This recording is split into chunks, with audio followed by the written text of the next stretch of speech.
Soy Facundo Sonatti, estoy con Ramiro Juliá, de Americas Capital Investments, y tenemos el placer de tener también a Tony Cho desde Miami. Bienvenidos a todos los que ya se sumaron. Vamos a tener una sesión especial con Tony Cho los próximos 30 minutos, y en estos 30 minutos vamos a tratar de compartir con ustedes la visión de un desarrollador que tiene mucha experiencia en Florida, con una mirada totalmente vanguardista en lo que tiene que ver con el desarrollo de lo que son las opportunity zones en los Estados Unidos, y de revitalizar o tener una mirada completamente novedosa sobre el estilo de vida también, y la calidad de vida de aquellos que eligen justamente desarrollar un nuevo barrio o revitalizar un nuevo barrio. Estoy con Ramiro Juliá. Si querés, Ramiro, una mini introducción, y le vamos a dar el paso a Tony, que amablemente nos comparte hoy su tiempo. Gracias, Facu. Gracias, Tony. Algunos avisos parroquiales. Primero, contarles que desde Americas Capital estamos súper contentos de poder encarar este tipo de webinars con gente como el calibre de Tony, que se presta a compartir muy generosamente la info. Así que muchísimas gracias, Tony, por tu tiempo y de todo tu equipo. Sé que estás con una agenda súper ocupada, pero bueno, nos encanta tenerte acá, así que un placer.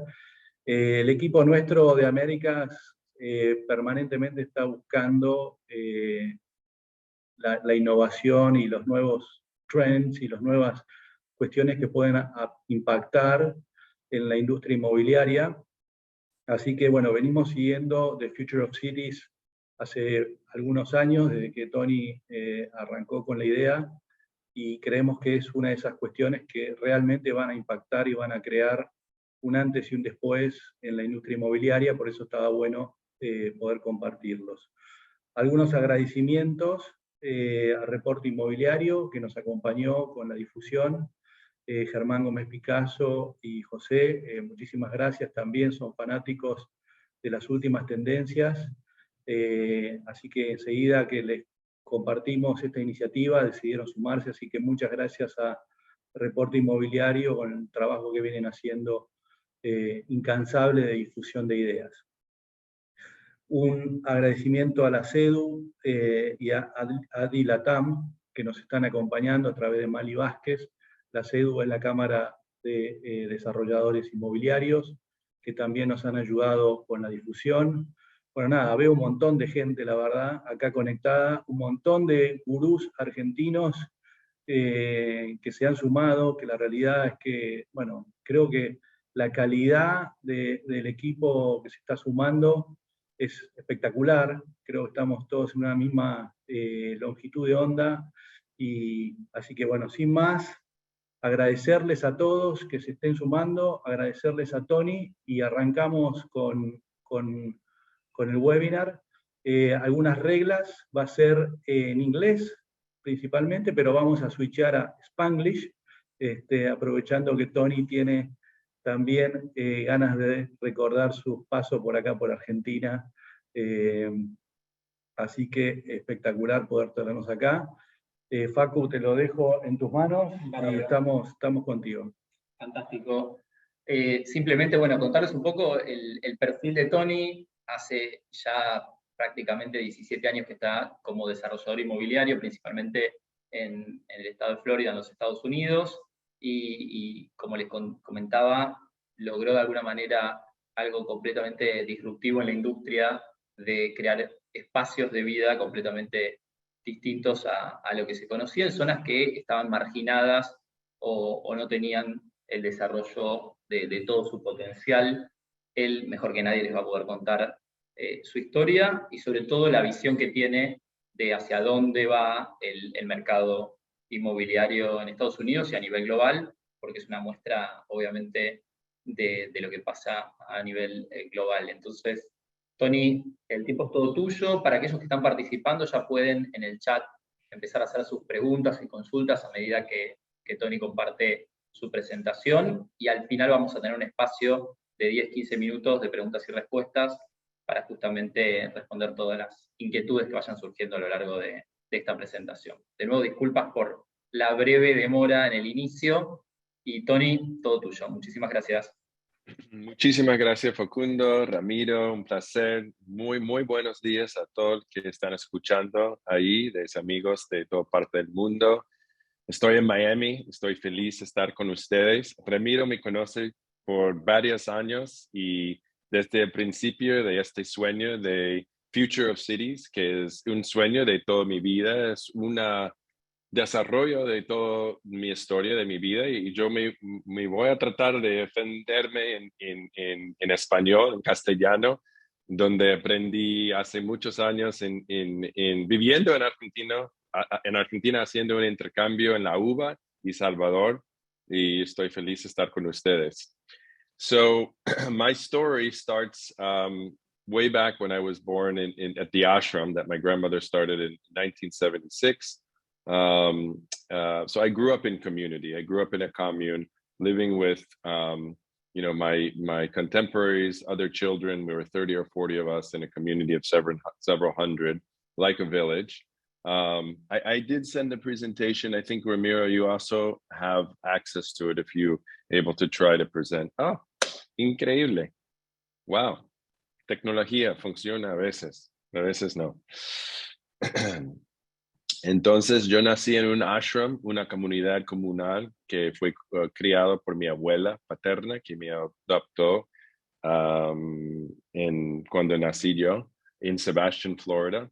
Y todavía esta comunidad existe en la Florida. Y nosotros, yo y mi esposa Jimena, de Colombia, compramos terreno al lado. Estamos desarrollando un retiro de mindfulness, de la naturaleza, de sostenibilidad, al lado del ashram, para crear una futura regenerativa, donde estamos sembrando nuestra comida, produciendo nuestra energía, agua y viviendo en armonía con la tierra y con la naturaleza. Pero estamos invitando gente de toda parte del mundo, como Elon Musk, como Deepak Chopra y otros, para co-crear ideas de cómo podemos seguir como una humanidad en este mundo. So, from the ashram, I went to Northwestern University in Chicago and experienced the Midwest of the US, which was very different than living on the ashram. And there were a lot of interesting things that happened while I was there, but I really wasn't resonating with kind of the culture there. It was very segregated in many ways, and there wasn't a lot of cohesion in community. And so I really missed this concept of community that I had been raised under, this sense of belonging, this sense of being part of a community, which to me is really resilient, is resiliency, is having a community where people look out after each other and they watch for each other and support each other. And so that was kind of how my career started. And I left to Miami to spend some time with my adoptive father, who's a Korean martial arts master, Master Tony Cho, hence the last name Tony Cho. People ask me, well, are you Chinese? And I say, no, I'm Korean. My adoptive father was Korean, very famous martial arts master, who brought international Taekwondo to the US through Miami in the 70s. And so in essence, I was raised by two spiritual leaders, martial arts masters, and grew up in community, which has informed my entire career, my professional career in real estate, development, placemaking, and others. And so living in Miami, I really became passionate about Latin culture, Spanish, Latin women, and all the beautiful things that Latin culture and the language has to provide. And so I decided to do an exchange program through Butler University Northwestern, which brought me to Argentina in 1998, where I attended La UBA y Salvador como estudiante intercambio.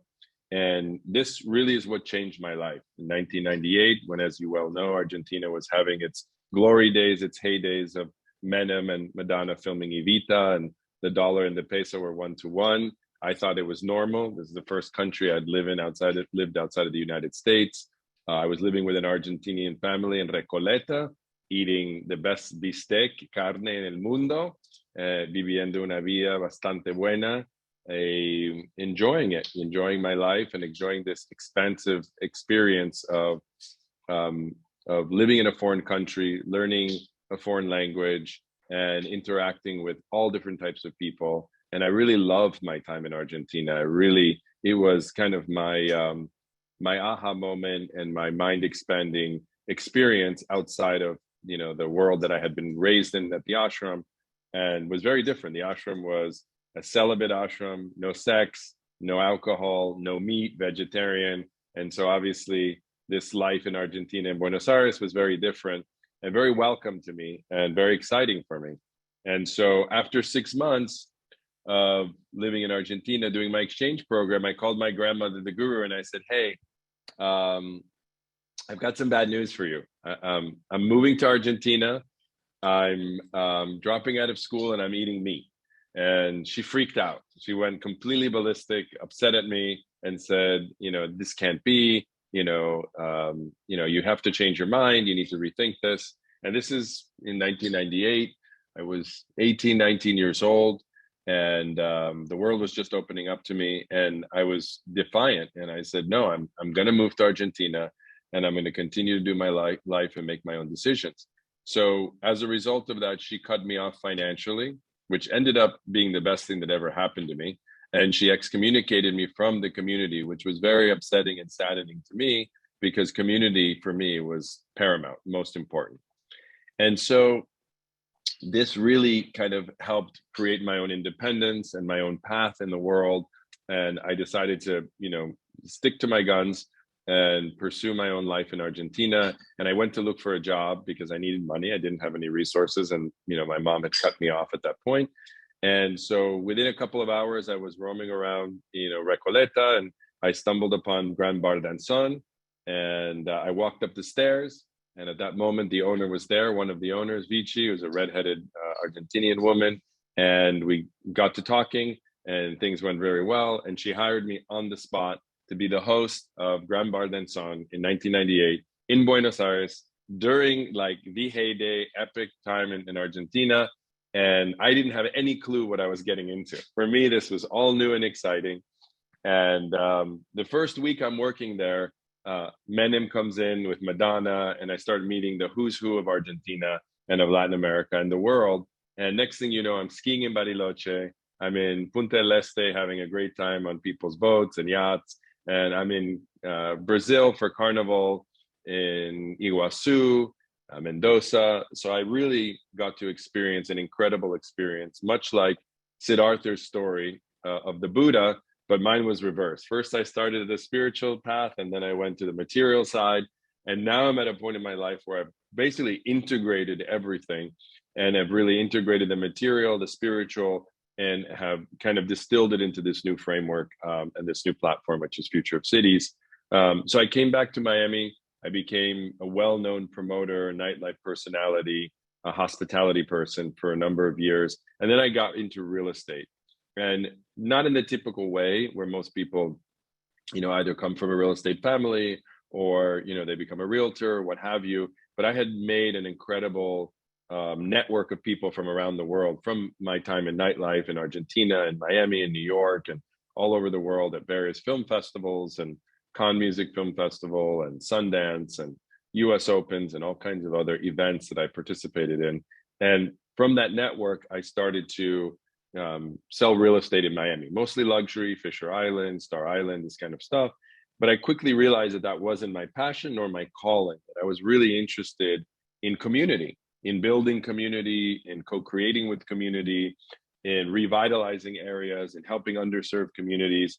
And that's how I kind of stumbled upon Wynwood and Little Haiti, downtown Miami, and basically what we call the creative class, you know, a class of people who help to revitalize areas, the artists, the innovators, the creative, the independent brands, the shop owners, the butcher, the baker, the barber, all of these people. And so I launched a company in 2005 called Metro One.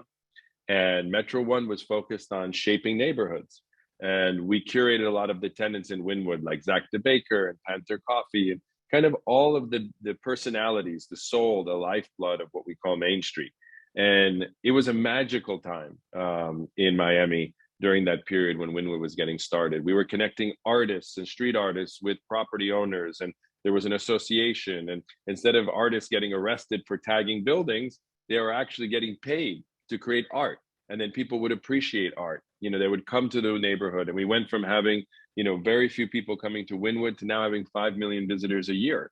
And that was partly because the collaboration between art and commerce, the property owners and the artists, and then Instagram came along, technology was integrated into it, and people are taking selfies in front of these buildings and these beautiful murals. Next thing you know, boom, everything, you know, about Wynwood is known all over the world. So all of this art and this creativity is now catapulted to the global stage. And what ends up happening? All the private equity groups come in, all the big institutional real estate players come in, prices start going up quickly, a rezoning happens. Next thing you know, all of those independent brands and creatives that were the lifeblood and soul of this neighborhood end up getting pushed out or gentrified. And I started witnessing that, and I said, wait a second, this is not what I wanted. This wasn't my vision of a future neighborhood that was inclusive and that was equitable, that preserved the cultural value of what I call the secret sauce of a neighborhood. And so, you know, I started to hold this inquiry of how can we co-create regenerative, let's stay on this slide because this talks about kind of the framework around future of cities. And maybe Facundo, you can let me know what my time is, because I don't know how much time I have left. No, Tony, estamos muy bien de tiempo. Está perfecto. Okay, listo. Sí, sí. 20 minutes, 30 minutes? Sí, 20 minutes. Facundo, 20 minutes. Sí. Don't worry. Yo soy el auditor del tiempo. Yo voy a tomar un breve pausa para ver si hay preguntas o necesario para traducir algo, o estamos bien. Estamos muy bien por ahora. Sí, sí. Perfecto. Okay. So in witnessing what happened in Wynwood after all of this investment came in, all this excitement and all this pressures, I mean, the multiples of land value that happened in Wynwood, I was trading and brokering and investing in land at $10 a foot, $20 a foot. Now land is between $500 and $1,000 a square foot. Those are tech multiples. Those aren't real estate multiples, and they really aren't sustainable when you look at it. That level of meteoric rise in values is not really sustainable. And then in 2008, we saw a massive crash, as you guys saw, and then a massive recovery, and we're back up way above pre-pandemic levels because Florida received more investment and more wealth transfer in any other location in the world in human history. This is a McKinsey consulting fact that was communicated to me when I spoke at their conference in Miami at the Biltmore a few months ago. And it's really interesting because prices have really escalated over the pandemic in Florida, partly because of policy, because we had a kind of a very loose COVID openness and a very pro-business leadership mentality. We have zero state income taxes, and it's just an amazing place to live. I'm sure many of you guys have visited Miami, but the entire state of Florida is a beautiful place with a lot of natural and wild beauty outside of the cities as well. You know, from the Everglades to the Florida Wildlife Corridor, you know, to the Atlantic and the Gulf side as well. And so it's really a beautiful place to call your home, make your residence. And so we've seen major VCs, a lot of high net worth individuals move during this pandemic. So, which has created more problems for affordability and even more reasons to have a framework like what we're building at Future of Cities. And so I started to witness what was happening in Wynwood with the artists and the creatives getting pushed out of their locations. And the only people that basically now own the real estate went from more individual private owners to just consolidation to institutions that were based in New York or in South America or in Europe, and didn't really get, didn't really connect with the neighborhood, weren't part of the neighborhood. And so when you have that disconnection between the capital and Main Street, you lose the essence of the people. And are these places built for institutions or are they built for people? And so I think that's what starts to happen when you see many neighborhoods like Soho in New York, like Williamsburg, like the Pearl District in Seattle, and other locations where you've seen this gentrification happen, where everything becomes homogenized. You have all the same brands, whether it's McDonald's or Walmart or whatever the case may be. You start to lose the secret sauce and the essence of why people came there in the first place. And so if you go back to the slide on regenerative placemaking, I'll get into a little bit of the concept. So I think, when I saw what happened in Wynwood, and I saw what was happening later in Magic City Innovation District, which is a large project that I founded and co-developed here in Miami, which is 800,000 square meters. It's 2,500 apartments and 2 million square feet of innovation office and entertainment and retail and restaurants, and a whole district focused on 4 pillars that I came up with. You can go back to the slide for Magic City. I can show you that a little bit while I'm on the Magic City thing before we get into regenerative placemaking. It's 1 or 2 slides before. One more, back. There. So this is what, there's a good. So this is Magic City Innovation District in Little Haiti. And, this is some project I've been working on for 15 years. I went into contract on this project in 2005, before the last recession. And we assembled 19 acres in the heart of Miami. We were able to secure a train stop with Tri-Rail, which is the new all-aboard rails. So it'll be the second commuter stop from Miami Central and downtown Miami, which we call this transit-oriented development, or TOD type development, which reduces the automobile, which I think we can all agree on that automobiles are not welcome and create pedestrian friendly environments. I mean, in Argentina and other places in the world, like Europe, these communities were built at human scale so that, the buildings didn't block the light, that you were able to walk around, that you weren't emphasizing the automobile. And we integrate this concept of a 15-minute city from Dr. Carlos Moreno in Paris, who has really been promoting this concept that in order to have livable, walkable, vibrant, regenerative neighborhoods and cities, residents should be able to walk or bike to everything that they need, all their basic services. And so I had been living and practicing this philosophy for a number of years. And in Magic City, you can see along Northeast 2nd Avenue, which is downtown Little Haiti, all the buildings are single or double story. They're all going to have characteristics of the neighborhood. So we're able to incorporate that into it. Obviously in the back, the buildings have some height, and it was definitely a battle with the city and the community to approve this level of a project.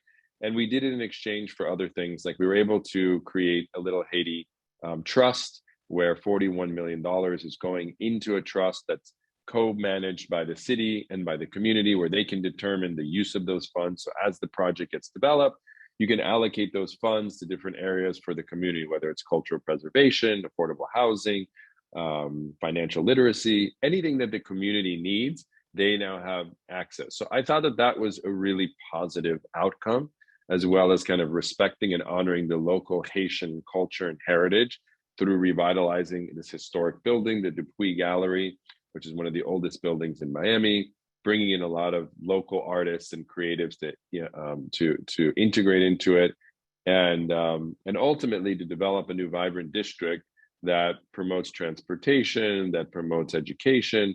We had 4 pillars that we created. And I think creating values for your projects and first principles and pillars is really good, because it helps align and galvanize your stakeholders in the community around what is the vision that you're co-designing with that community.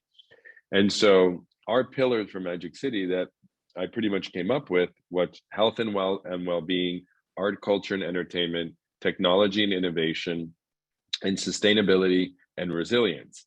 And so those are core principles that I carry forward with me in all of our projects, and everything that we do. So I learned a lot from Wynwood.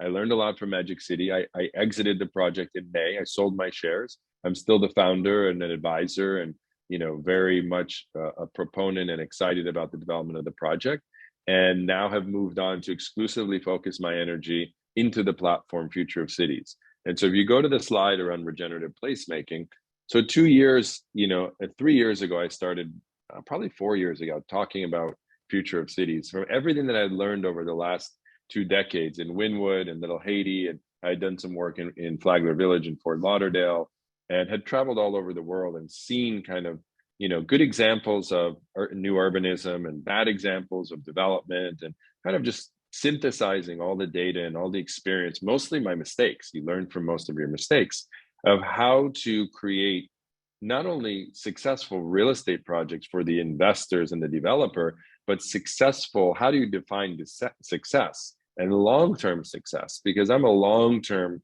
investor, I'm a long-term visionary. I don't like look at things as, you know, getting in and out. I look at the legacy and the impact as being part of it. So when we do our analysis for an investment or for a property, we look at what we call the quadruple bottom line. So there's people, there's planet, there's profit, and then there's purpose.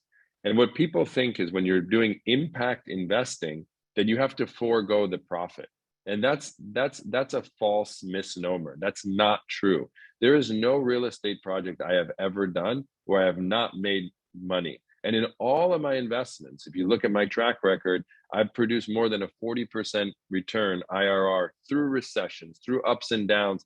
And that is just, you know, just on the investments where I brought investors. I've done many investments on myself, you know, with myself without investors where I've had unlimited IRRs, you know, and been able to do stuff with no capital. And so I think that if you do the right thing and you have the good intentions and you have the community behind you, you can actually accelerate and increase your return. So to me, this is the concept of regenerative placemaking or impact investment is not philanthropy. It's not socialism. It's not communism. It's evolved capitalism that actually takes into consideration the environmental and the social impacts of institutional investment.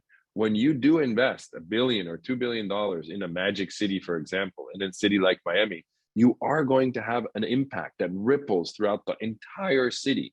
And if you don't take into consideration that that's going to have a negative impact, if you don't put into place measures that will prevent gentrification, undesired consequences, environmental impacts, the built environment, real estate and construction, and particularly concrete, account for almost half of the global CO2 emissions. As many of you know, we signed the Paris Accord. Many countries signed the Paris Accord agreement to try to reduce CO2 emissions and try to fight and combat climate change. And the built environment, construction, is responsible for almost half of all of the global CO2s. And we have about, of all the meters, the square meters built in the world, in the next 30 years, that entire built environment is forecasted to double or triple in size. So every square meter that exists on Earth today will be double or triple in the next 30 years. And so if we don't drastically change the types of materials that we're using, the types of products that we're building, the energy that we're consuming, we're in big trouble as a society globally. The UN forecasts that there will be 1 billion climate change refugees by 2050, 1 billion. And these are people that are going to be moving all over the globe, everywhere into cities. Simultaneously, we see a mass shift from rural areas into cities. So we're going from 50% into cities to 72%. And a lot of that demographic shift is not happening in Europe and North America. A lot of that's happening in Latin America, Southeast Asia, and Africa.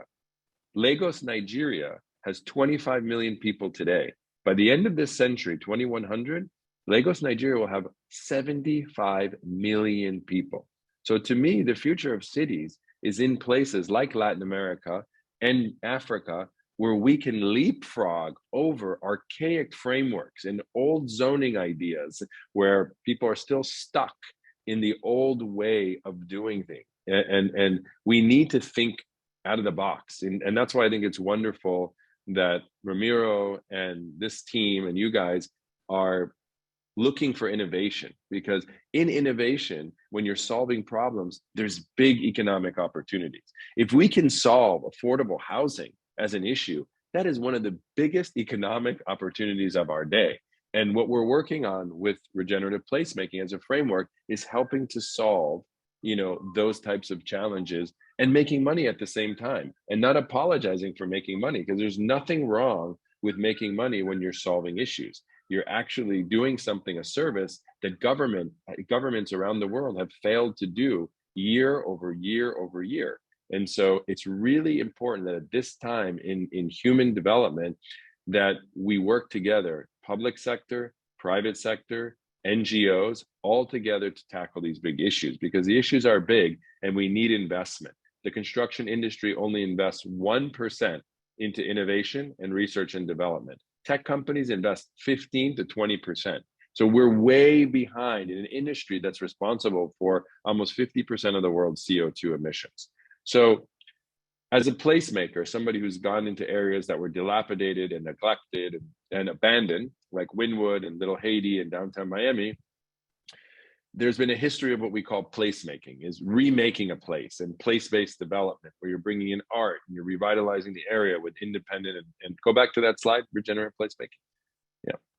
And you're remaking a neighborhood. But unfortunately, many times that those neighborhoods have been remade, they've been remade by people like myself or white males who come from a certain background, a certain socioeconomic demographic, and they don't really represent the interests and the needs of a diverse community that they're developing in. And so, you know, one of the things that I've been studying from Buckminster Fuller, you know, from systems theories change up through Regenesis, which is an institute that's focused on regenerative development that works for 100% of life, is combining this concept of regenerative development, and I'll get into what that means, with creative placemaking. And so I think everybody's familiar with sustainability. Sustainability has been a buzzword for the last, you know, since the 60s, since there was kind of the environmental movement, et cetera. And sustainability just means that you maintain the use of your resources at status quo. You don't actually replenish them. You're just being able to sustain what you're consuming, what you're using.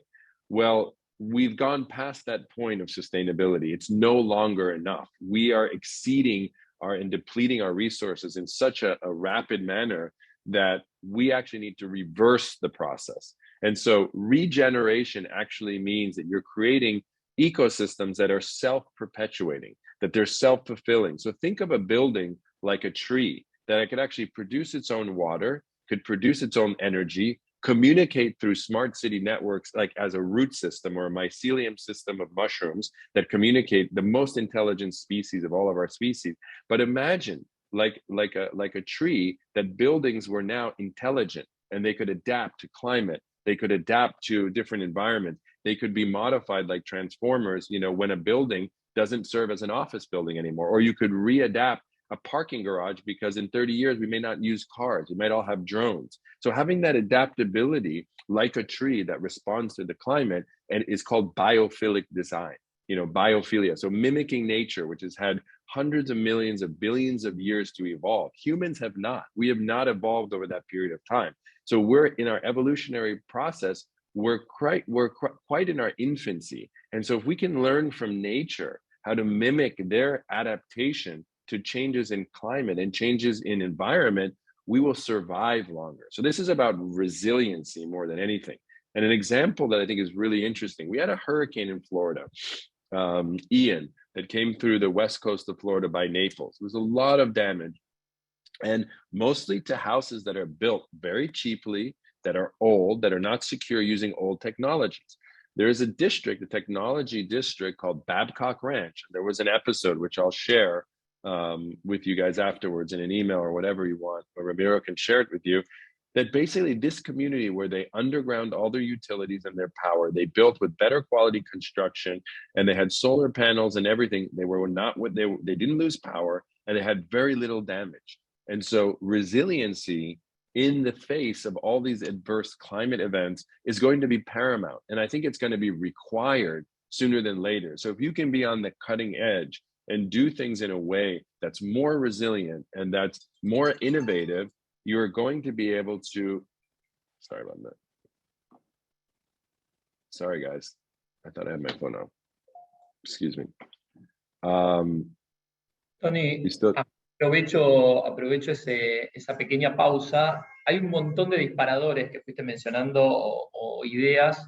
Entiendo que aquellos que están escuchando también, si tienen alguna duda o quieren reforzar alguna idea de las que fue mencionando Tony a lo largo de estos 30 minutos, no teman en hacer sus preguntas y se las trasladamos a Tony. Yo tengo una en particular con todo esto que venías describiendo de la explosión demográfica y lo que va a ser la migración de muchas personas que hoy no viven en grandes ciudades y van justamente hacia esas grandes ciudades, pensando en los desarrolladores y en los inversores. Tony, dimensionan, digamos, esa transición en los próximos 20, 30 años, y si van a tener eventualmente la capacidad o los recursos para justamente adaptarse a esas nuevas necesidades, porque también hay una cuestión de financiamiento en todos estos desarrollos, estos proyectos que eventualmente pueden ser más amigables con el ambiente y la sustentabilidad. Una breve pregunta. Repíteme la última parte. Sí, sí, van a estar, digamos, va a estar el financiamiento para poder justamente desarrollar esos proyectos, y si los inversores justamente van a tener el conocimiento o la capacidad para entender hacia dónde va el mundo en materia de crecimiento poblacional y las necesidades que implica el cambio climático.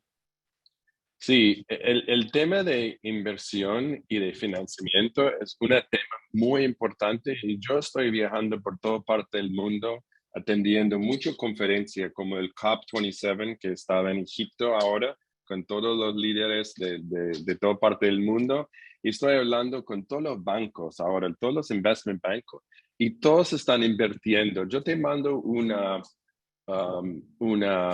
artículo que yo leí hace poco, que la única industria ahora ahora el mundo está entrando en una recesión por el tema de los intereses, por el supply chain, por la guerra en Ucrania y todo esto. Pero el único sector que está creciendo ahora es el carbon industry, es el sostenibilidad. La inversión está explotando ahora, porque todo el mundo sabe que tenemos que reemplazar el tema de fossil fuels, porque está causando mucho daño a mucha industria y está causando muchos problemas. Entonces, bancos están ahora invirtiendo mucho en lo que se llama carbon offsets. Me imagino que ustedes están familiares con el tema del mercado de carbón, porque el mercado de carbón it's going to surpass, the carbon industry is going to surpass the fossil fuel industry within the next 30 years as a business that is really viable. So there's a tremendous amount of money and capital into carbon capturing industry. Every single industry needs to really focus on this. It's a critical component of us being able to survive as a society. Mientras llegan preguntas del público, como sabés, nosotros somos inversores hace muchos años y estamos enamorados del concepto placemaking. De hecho, nuestra primer nombre de compañía fue Placemaking 30 años atrás, con lo cual entendés de dónde venimos. Nosotros invertimos mucho en Estados Unidos, en Inglaterra y en Brasil, con mucho foco. La pregunta es más, y estamos invirtiendo en este tipo de proyectos. A mí me gustaría, para tratar de sintetizar y darle a otros inversores, colegas, o a otros developers que están pensando en desarrollar este tipo de proyectos con estos pilares que estás diciendo. Hablamos mucho de muchos temas, la verdad que es riquísimo, y seguramente las preguntas van a poder redondear un montón de temas. Pero ¿cuáles serían las tres pilares que vos decís, mira, como inversor, you have to pay attention on this, o como developer, you have to do this? I mean, ¿cuáles serían las tres tips que tú le recomendarías a cualquiera que esté pensando invertir en un Innovation District o crear un Innovation District con estos placemaking attributes? Sure.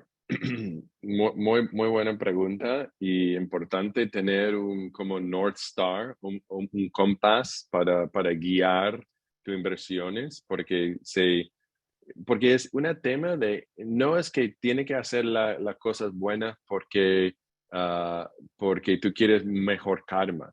Es que estamos entrando en un momento, porque si no lo hagamos, vamos a tener mucho más problemas. Entonces yo siento que vamos a entrar en un momento donde los gobiernos y las instituciones they're going to reward and incentivize people for creating solutions. There's a famous quote by Buckminster Fuller, who created the Bucky Fuller Institute, who created the domes and Epcot Center, if you're familiar with him. But he said something that was really impactful to me and something that has really kind of guided my entire life, where he says, to change things, don't fight the existing system. Create a new system that makes the old system obsolete. And I think that's something that has always really resonated with me, is that we're trying to work within a context of a system that is outdated, that no longer serves us. The current form of capitalism is broken. You know, we know that communism didn't work. We know that socialism doesn't work, but we also see that capitalism, unbridled, without guardrails, is not working. So how do we evolve the current system so that it works for everybody and for the environment? Because I think we all want to see a place where we have wildlife thriving, where our rivers are clean, where our air is clean to breathe. I mean, I just went to New Delhi and I was just in Cairo. I mean, people live, my eyes were burning. And people live in this environment. There are, in Cairo and India, in New Delhi, there's 30 million people. And it's like 30 million people live in unacceptable conditions. And so how can we as humans allow 1 billion people to not have appropriate housing, food, or water? We have the solutions. It's just that we are not smart enough or evolved enough to solve these problems. We have the resources, we have the technology. We know that's there. We're just not investing in the right places. And so the 3 ways that I would recommend to investors when they're looking to do innovation districts, arts district, or large projects, or any project, is first, that when you go into a neighborhood, spend time to understand your community, the history, the culture, do some deep listening, engage with the community. For me, I have a rule of about 12 to 24 months before I do anything. I evaluate, I analyze, I meet, I listen, I understand, because otherwise we're just colonizers. We're just going into a place with our own ideas. And the reason why community engagement is very important is because you can create something that everybody gets behind, and you have buy-in and you have agency, and people can be part of co-designing that future. And there can be a lot of incentives. There can be a lot of benefits from speeding up entitlements. So community engagement for me is #1 paramount. The next component of it is look to partner with organizations, government organizations, civic organizations, others, where there might be funding or resources for you to do these programs. Create a non-for-profit. In our project, you know, all of our projects, we have a non-profit component where we can get grants so we can do education and things that are beneficial to the community, but we don't really necessarily have a budget for that goes to the bottom line of the real estate project, because we still want to give the maximum amount of returns to our investors. And finally, cultivate and invest in your team. You know, create the people around you that are going to be successful, that are representative of the neighborhood, that are representative of the community, that have a diverse perspective, and this will pay in dividends. I truly believe that diversity, you know, is a big asset.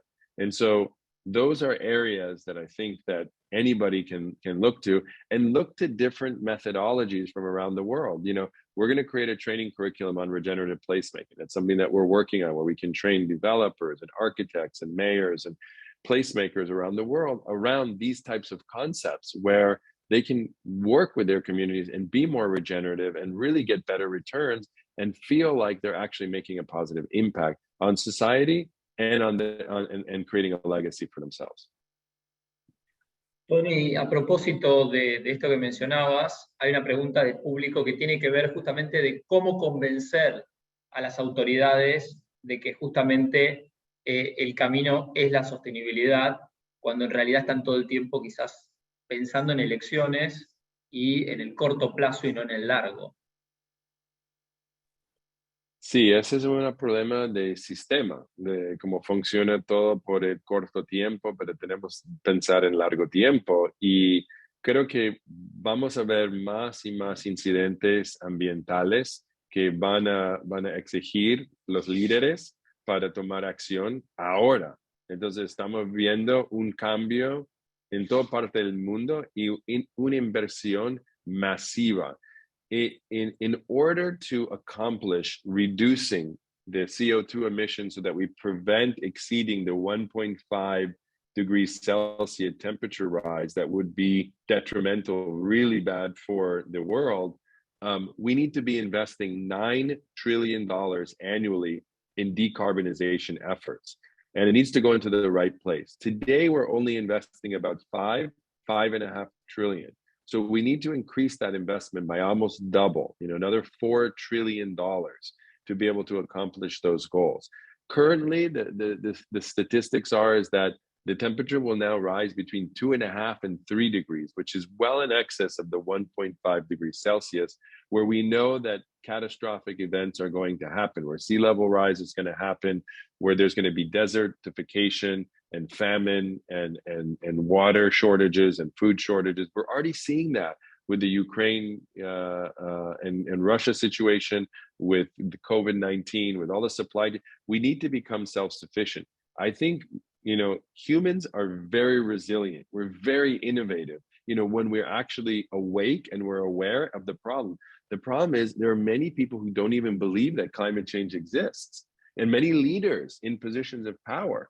So until people wake up collectively and we all work together, listen, we can solve any problems. I have complete confidence and optimism in human ingenuity and innovation if we work together. And the first step of solving a problem is accepting we have a problem.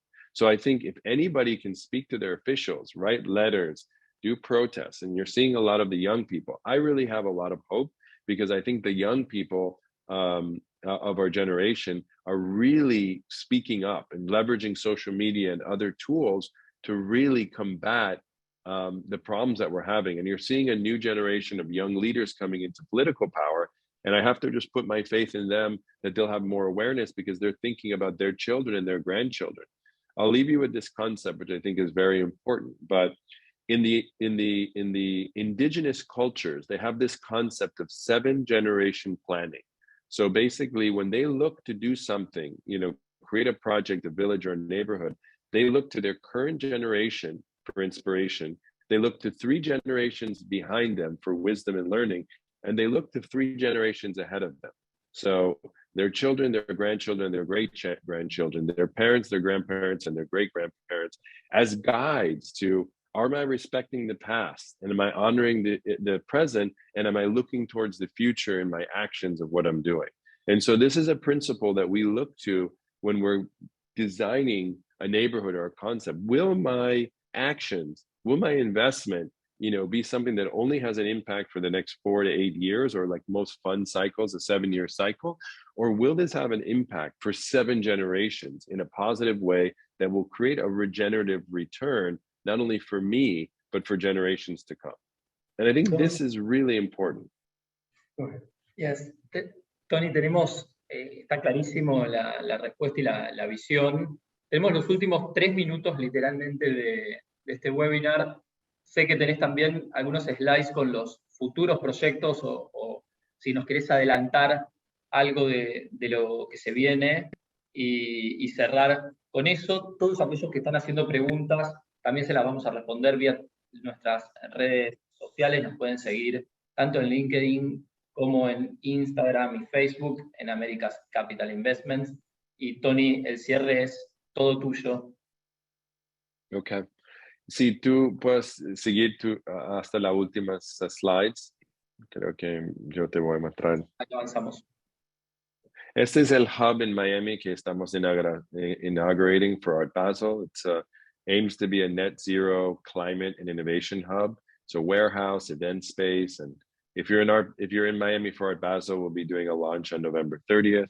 So this was one of the first warehouses I bought in Little Haiti next to Magic City. And this will have events, conversations, co-working, our headquarters, our think tank, all of our portfolio companies and companies that are focused on climate solutions will be here based in Miami. Next slide. This is part of it. Next slide. So Phoenix, Jacksonville. Jacksonville is one of the largest cities in Florida. and one of the most undervalued and under-recognized. It has 1 million people, and we started assembling land 2 years ago, and we've now assembled 8 acres and 230,000 square feet, and we're working on kind of a first demonstration project for Future of Cities. It's called Phoenix Jacksonville, and if you look at this, we'll eventually, we have 8 acres, we could potentially grow to 15 acres. We have the ability to build 1.1 million square feet, or 110,000 square meters, 660 residential units, and office and hotel and residential. But this project will be fully regenerative in principle, where the community will have tokens, they'll be able to participate in programming, where there will be education for the community, there'll be urban agriculture, we'll have solar panels, geothermal, all the different technology. We're looking at using laminated timber construction, you know, by the time that we come out, being one of the first products in Florida, which will be one of the most resilient, or carbon capturing concrete, potentially 3D printing some of the buildings that we're working on. So this will be one of the first demonstration projects of its kind in the world. And we own all the land already. Now we're raising capital. We started having conversation. We haven't come out of the market yet to raise capital. We're starting in December. And we have some investors, but we've mainly funded it ourselves because we wanted to be able to have a long view. This is in an opportunity zone, and it has actually the Emerald Trail, which is a greenway for 30 miles through Jacksonville, slated to go right through the middle of it. 40% of the project will be green space, open space, civic space, bike trails, places for butterflies and pollinators and bees and birds and community gardens. And the vision of a neighborhood that I would love to live in, that I would want my children and their grandchildren to live in. And this is the type of project that we want to do and be a super mega success for ourselves and our investors financially, you know, and all of the other aspects. And so we have a metrics of points that we hit in our projects, and those are our goals from a societal standpoint, to an environmental standpoint, and to an economic standpoint.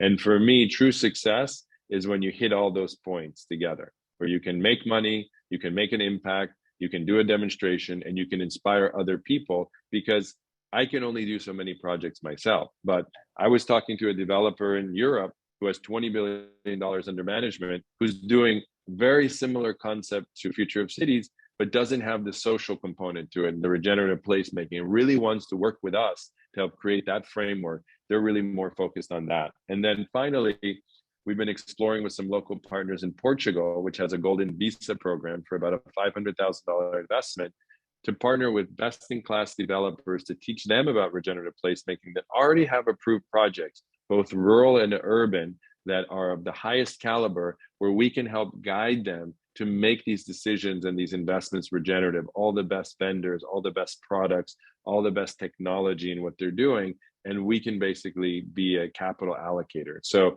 that's something we look to launch next year. The Golden Visa program may be expiring, so we're evaluating kind of the terms on that.